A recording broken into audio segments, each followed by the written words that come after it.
Kami dari kelompok 2 akan mempresentasikan hasil diskusi kami. Selamat pagi dan salam sejahtera untuk kita semua. Perkenalkan, nama saya Nita Osiahaan. Pada presentasi ini saya akan menjelaskan tentang teori belajar behaviorisme dan teori belajar kognitif, sosial kognitif. Yang pertama adalah teori belajar behaviorisme. Pada teori belajar behaviorisme, proses belajar terjadi karena adanya hubungan antara rangsangan dan tanggapan. Artinya, dalam proses pembelajaran, guru memberikan rangsangan kepada peserta didik dan peserta didik memberikan tanggapan terhadap rangsangan yang diberikan guru. Selanjutnya, ciri-ciri teori belajar behavioristik. Yang pertama, memperhatikan pengaruh lingkungan terhadap perubahan perilaku. Artinya, apakah lingkungan belajar peserta didik itu memberikan pengaruh atau dampak terhadap perubahan perilaku belajar peserta didik. Yang kedua, mementingkan peran respon dan pembentukan kebiasaan. Artinya, ketika guru memberikan rangsang, yang diperhatikan itu adalah respon dari peserta didik. Apakah peserta didik itu memberikan respon yang baik terhadap rangsangan yang diberikan guru. Nah, ketika siswa itu selalu memberikan respon, maka akan ada pembentukan kebiasaan. Yang ketiga, melihat bentuk trial and error sebagai proses pembelajaran. Artinya, ketika siswa itu gagal, itu bukan semata-mata siswa langsung gagal, tetapi kegagalan siswa dalam belajar itu merupakan satu proses pembelajaran. Ketika siswa gagal dan dia memperbaiki, maka dia akan berhasil di periode berikutnya. Yang keempat adalah mementingkan faktor penguatan dalam pembentukan perilaku. Artinya, guru harus memberikan penguatan kepada siswa supaya siswa mampu membentuk kepribadiannya. Yang kelima, mengutamakan mekanisme terbentuknya hasil belajar. Yang keenam, mengutamakan pengukuran yang menjadi hal penting untuk mengetahui ada tidaknya perubahan perilaku. Selanjutnya, kelebihan dari teori belajar behavioristik. Adapun kelebihan dari teori ini, yang pertama, materi tidak hanya disajikan lewat ceramah, tetapi juga instruksi singkat yang diikuti beberapa contoh sehingga memberikan variasi pembelajaran. Artinya, ketika proses pembelajaran, guru memberikan panduan-panduan kepada peserta didik bagaimana cara menyelesaikan suatu permasalahan. Yang kedua, memungkinkan siswa untuk belajar secara bertahap karena materi disusun dari yang sederhana sampai yang kompleks sehingga siswa lebih mudah memahaminya. Artinya, dalam proses pembelajaran, guru menyampaikan materi itu dengan bahasa yang paling sederhana. Dimulai dengan bahasa yang paling sederhana dengan pemberian contoh-contoh yang sesuai dengan dunia nyata siswa. Kemudian dilanjutkan kepada pembelajaran yang materi yang lebih kompleks. Yang ketiga, pembelajaran dapat diukur dan diamati berupa perubahan sikap dan perilaku. Sikap dan perilaku artinya sikap dan perilaku belajar siswa.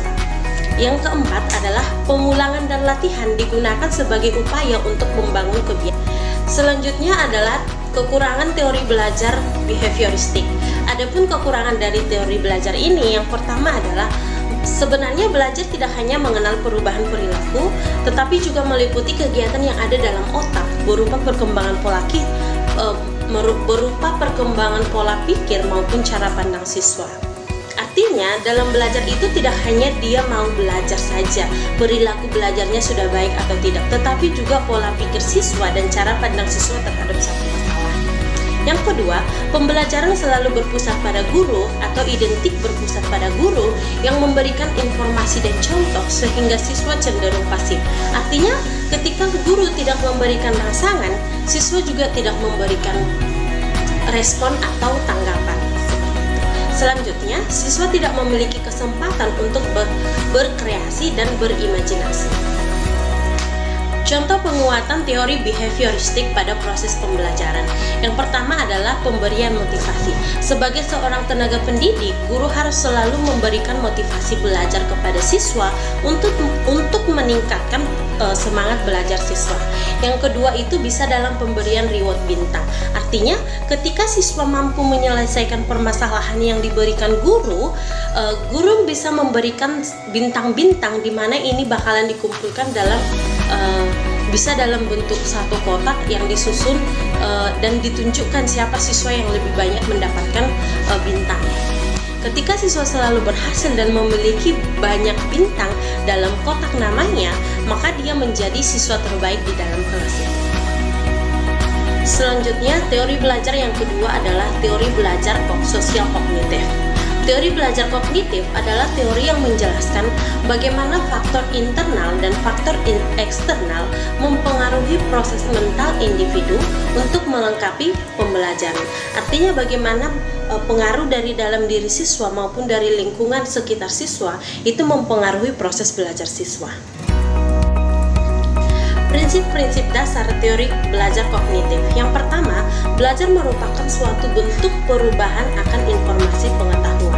Artinya, pengetahuan yang dimiliki siswa itu menjadi lebih berkembang dan lebih luas setelah mengalami proses belajar.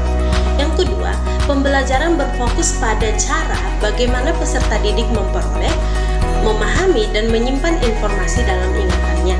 Yang ketiga, pembelajaran menekankan pada proses berpikir yang kompleks. Keempat, kegiatan belajar mengajar melibatkan keaktifan peserta didik untuk membangun pengalaman belajar. Dan yang kelima, hasil pembelajaran tidak hanya bergantung pada informasi yang diberikan guru, tetapi juga pada cara peserta didik memperoleh informasi tersebut. Selanjutnya, kekurangan dari teori belajar sosial kognitif. Yang pertama adalah kapasitas daya ingat mereka disamaratakan. Yang kedua, peserta didik dalam mengembangkan pengetahuannya tidak terlalu diperhatikan karena pada dasarnya masing-masing dari mereka memiliki cara yang berbeda-beda. Yang terakhir, peserta didik tidak hanya mengerti sepenuhnya tentang materi yang diberikan. Sekian persentase dari saya, akan dilanjutkan oleh teman saya. Kelebihan teori belajar kognitif. Yang pertama, pemahaman peserta didik untuk memperoleh informasi baru akan meningkat. Lalu, meningkatkan kepercayaan diri ke peserta didik dalam melaksanakan sebuah tugas. Lalu, meningkatkan kemampuan belajar seumur hidup, memiliki bekal keterampilan yang mereka butuhkan untuk belajar secara efektif, memiliki kemampuan untuk mempelajari hal-hal baru secara lebih cepat dengan memaksimalkan ingatan, membantu peserta didik dalam mengkreasikan hal-hal baru. Nama saya Dwindiana Afrianda. Saya akan memberikan contoh kegiatan yang dapat dilakukan dalam pembelajaran kognitif. Antara lain, yang pertama, meminta siswa untuk merefleksikan pengalaman mereka melalui pembuatan jurnal atau laporan harian tentang kegiatan apa saja yang sudah mereka lakukan. Yang kedua, mendorong siswa untuk melakukan kegiatan diskusi, menjelaskan materi pelajaran, dan meminta siswa lainnya untuk mengajukan pertanyaan. Kemudian, meningkatkan pemahaman dan ingatan siswa melalui penggunaan visualisasi dan permainan dalam penyampaian materi. Selanjutnya, saya akan menjelaskan model pembelajaran yang terbentuk berdasarkan prinsip konstruktivisme. Konstruktivisme merupakan model pembelajaran mutakhir yang mengedepankan aktivitas siswa dalam setiap interaksi edukatif untuk dapat melakukan eksplorasi dan menemukan pengetahuannya sendiri. Adapun unsur-unsur penting dalam teori belajar konstruktivisme yaitu pertama, memperhatikan dan memanfaatkan pengetahuan siswa. Kedua, pengalaman belajar yang otentik dan bermakna. Ketiga, adanya lingkungan sosial yang kondusif. Keempat, adanya dorongan agar siswa mandiri. Dan yang kelima, adanya usaha untuk mengenalkan siswa tentang dunia ilmiah. Adapun prinsip-prinsip teori belajar konstruktivisme yaitu 1. Pengetahuan dibangun oleh siswa sendiri. Kedua, pengetahuan tidak dapat dipindahkan dari guru ke murid kecuali hanya dengan keaktifan murid sendiri untuk menalar. Ketiga, murid aktif mengkonstruktif secara terus-menerus sehingga selalu terjadi perubahan konsep ilmiah. Keempat, guru sekedar membantu menyediakan saran dan situasi agar proses konstruksi berjalan lancar. Kelima, menghadapi masalah yang relevan dengan siswa. Keenam, struktur pembelajaran seputar konsep utama pentingnya sebuah penyertaan. Ketujuh, mencari dan menilai pendapat siswa. Dan kedelapan, menyesuaikan kurikulum untuk menanggapi anggapan siswa. Proses pembelajaran konstruktivistik dapat dilihat dari berbagai macam aspek. Pertama, proses belajar konstruktivistik itu sendiri, di mana siswa membangun pengetahuannya berdasarkan keaktifannya dalam pembelajaran. Kedua, adanya peranan siswa sebagai pusat pembelajaran. Ketiga, adanya peranan guru sebagai fasilitator. Keempat, adanya sarana belajar untuk mengembangkan pengetahuan siswa. Dan yang kelima, evaluasi hasil belajar untuk mengetahui sejauh mana kemampuan siswa. Selanjutnya, contextual teaching learning atau pembelajaran kontekstual sebagai elaborasi model konstruktivisme. Pembelajaran kontekstual meniscayakan guru untuk mengaitkan antara materi yang diajarkannya dengan situasi dunia nyata siswa, serta mendorong mereka untuk membuat hubungan antara pengetahuan yang dimilikinya dengan praktik kehidupan mereka, baik sebagai anggota keluarga maupun sebagai anggota masyarakat. Yolanda Siregar akan melanjutkan pembahasannya. Di sini saya akan menjelaskan mengenai pembelajaran yang relevan dengan model CTL. Nah, jadi pembelajaran yang relevan dengan model ini yaitu yang pertama, pembelajaran berbasis masalah. Nah, jadi di sini siswa diberikan masalah yang harus dipecahkan oleh siswa dalam berkelompok. Jadi ada sistem diskusi juga di situ. Jadi keaktifan siswa juga dilihat.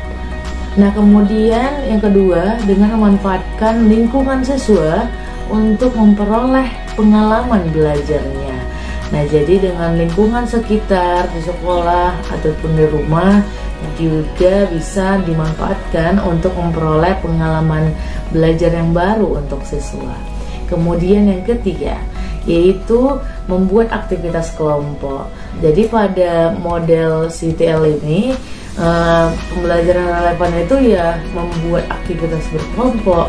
Jadi siswa itu akan dituntut akan lebih aktif dalam berargumentasi, kemudian juga berdiskusi mengenai pendapat-pendapatnya. Itu membuat aktivitas belajar mandiri, bisa dikerjakan di rumah. Setelah materi sudah disampaikan guru di sekolah, bisa dilanjutkan ada tugas di rumah secara mandiri. Kemudian membuat aktivitas belajar kerjasama dengan masyarakat. Selanjutnya menerapkan penilaian autentik. Elemen yang harus diperhatikan dalam pembelajaran kontekstual. Nah, jadi yaitu pertama, pembelajaran itu harus memperhatikan pengetahuan yang sudah dimiliki oleh siswanya. Jadi harus diperhatikan pengetahuan yang sudah dimiliki oleh siswa. Jadi pembelajaran juga harus terus berlanjut sesuai dengan pengetahuan yang dimilikinya. Kemudian yang kedua, pembelajaran dimulai dari keseluruhan global. Nah, menuju bagian-bagian khusus. Jadi secara umum dulu, kemudian secara khusus pembelajaran itu. Kemudian yang ketiga, pembelajaran harus ditekankan pada pemahaman. Nah, kemudian pembelajaran ditekankan pada upaya mempraktekkan secara langsung apa yang dipelajari. Jadi setelah guru memberikan pemahaman materi, maka diharuskan untuk mempraktekkan secara langsung apa keterhubungan antara materi dengan lingkungan atau apa manfaatnya sebenarnya. Nah, seperti itu. Ini elemen yang harus diperhatikan dalam pembelajaran kontekstual. Nah, kemudian adanya refleksi terhadap strategi pembelajaran dan pengembangan.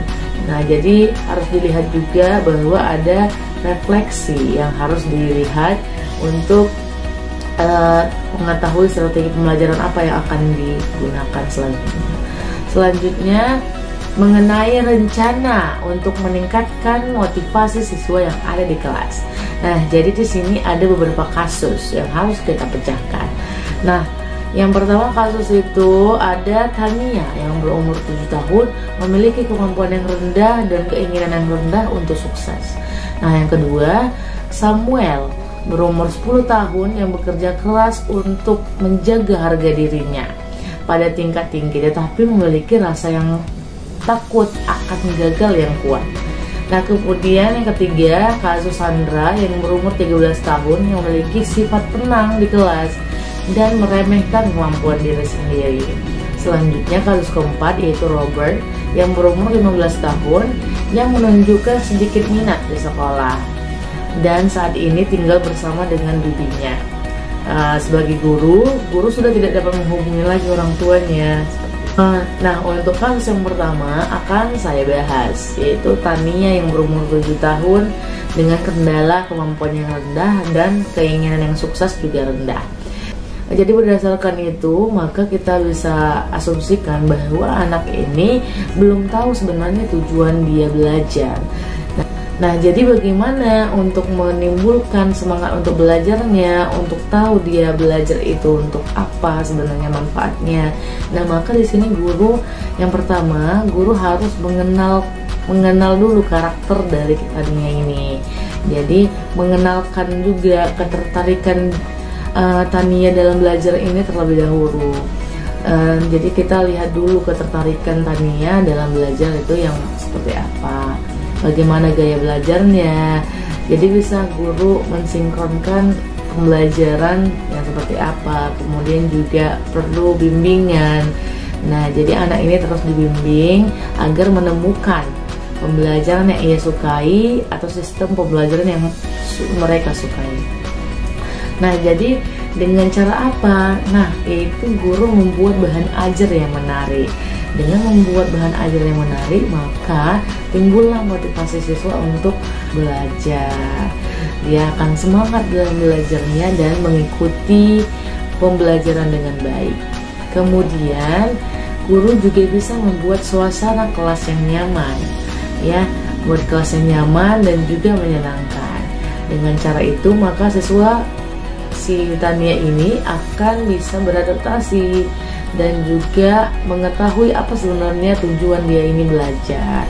Kita harus juga memberikan motivasi ya, bahwa dengan belajar dia bisa menggapai cita-citanya. Dia bisa mengambil profesi yang dia inginkan karena masa depan akan ditentukan oleh dirinya sendiri dari sekarang. Nah, kemudian setelah pembelajaran itu, guru juga bisa memberikan respon yang positif, reaksi yang positif. Kemudian juga bisa diberikan reward terhadap hasil yang dia capai.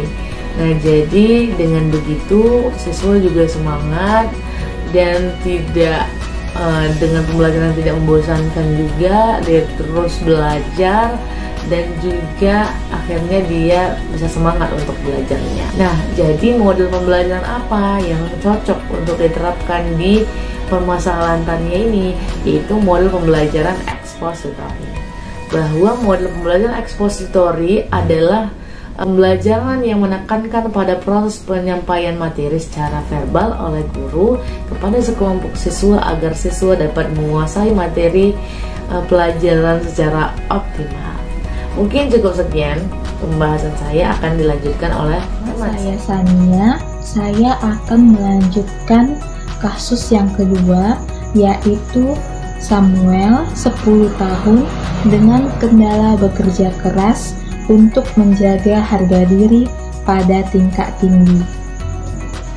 Yang bisa kita sebagai pendidik lakukan adalah memberi kepercayaan ataupun tanggung jawab kepada dia dengan cara memberikan tugas berupa proyek untuk permasalahan merasa takut atau gagap. Di sini peran kita sebagai pendidik dapat memberikan pemahaman bahwa tidak ada salahnya dalam mencoba. Metode pembelajaran yang tepat adalah metode pembelajaran tutor sebaya atau peer teaching. Selanjutnya kita masuk ke kasus yang ketiga, yaitu Sandra yang memiliki sifat tenang di kelas dan meremehkan kemampuan diri sendiri. Di sini kita sebagai pendidik dapat memberikan reward tambahan baik kepada siswa yang menjawab benar ataupun salah. Guru harus menggunakan metode pembelajaran yang tepat sehingga bisa meningkatkan motivasi belajar siswa. untuk mengenali peserta didik yang meremehkan kemampuan dirinya sendiri, ada beberapa tanda sehingga kita sebagai pendidik dapat mengenali anak yang meremehkan dirinya sendiri. Yang pertama, mereka tidak memiliki inisiatif. Yang kedua, mereka membandingkan dirinya dengan orang lain. Yang ketiga, mereka tidak percaya diri. Dan yang keempat, mereka iri melihat temannya sukses. Model pembelajaran yang tepat untuk menghadapi peserta didik dengan keadaan seperti ini adalah model pembelajaran jigsaw. Untuk mengenali karakter peserta didik, tentu kita harus melakukan pendekatan personal. Dalam kasus Sandra yang memiliki sifat tenang di kelas dan meremehkan kemampuan diri sendiri, kita bisa melakukan pendekatan personal dengan cara menanyakan impiannya ketika sudah dewasa kelak. Atau kita juga bisa menanyakan apa yang membuat Sandra tidak percaya diri atau insecure. Kita juga bisa menanyakan alasannya merasa minder dengan orang lain. Ketika kita sudah mengenali karakter peserta didik tersebut, kita bisa memberikan motivasi. Kita bisa memberikan motivasi berupa memberi penjelasan kepada mereka bahwa setiap anak memiliki potensi, keunikan, kemampuan, dan kelebihan yang berbeda-beda. Kita juga harus senantiasa memberikan pujian terhadap setiap pencapaian yang mereka raih. Kita juga bisa memberikan contoh peserta didik yang sudah sukses ketika mengasah kemampuan yang mereka miliki. Terakhir yaitu Robert yang berumur 16 tahun yang menunjukkan sedikit minat di sekolah dan saat ini tinggal bersama dengan bibinya. Dalam keadaan kita sebagai pendidik sudah tidak dapat menghubungi orang tuanya. Untuk bisa meningkatkan minat belajar peserta didik dengan keadaan yang seperti ini, kita harus kembali mengingat pengertian dari minat belajar. Minat belajar adalah dorongan dalam diri sendiri untuk melakukan sesuatu yang dapat membuatnya tertarik dan senang belajar. Bisa menempuh 3 langkah dalam menghadapi kasus Robert. Yang pertama, aku harus melihat kembali adakah yang salah metode pembelajarannya. Metode pembelajaran yang cocok untuk kasus Robert, discovery learning. Selanjutnya, kita harus mengetahui faktor internal, yaitu aspek jasmani atau kesehatan peserta didik. Yang terakhir, kita juga harus mengetahui faktor internalnya, termasuklah itu keluarga yang tidak peduli dengan kondisi anak, prestasi anak, atau tidak mau tahu minat belajar anaknya. Hal yang bisa kita lakukan untuk Robert bisa seperti kita sebagai pendidik membuka diri kepada siswa tersebut. Kita bisa juga mencari teman belajar yang sesuai dengan Robert. Kita juga bisa menanyakan masalah personal yang mungkin dialami oleh Robert. Dan terakhir, kita bisa memotivasi Robert bahwasanya belajar itu bukan hanya sekedar untuk mencari nilai, tetapi untuk masa depan dirinya sendiri. Atau kita bisa melakukan pendekatan dengan menghubungi walinya. Dalam hal ini adalah bibi Robert. Kita bisa mensurvei langsung lingkungan belajar Robert di rumah. Sekian presentasi dari kelompok kami. Atas perhatian Bapak Ibu kami ucapkan terima kasih. Sekian presentasi kami mengenai topik ke-1, pemahaman peserta didik dan pembelajaran. Maka jangan lupa untuk di-subscribe, like, comment, and share ya. Dadah, see you in the next video.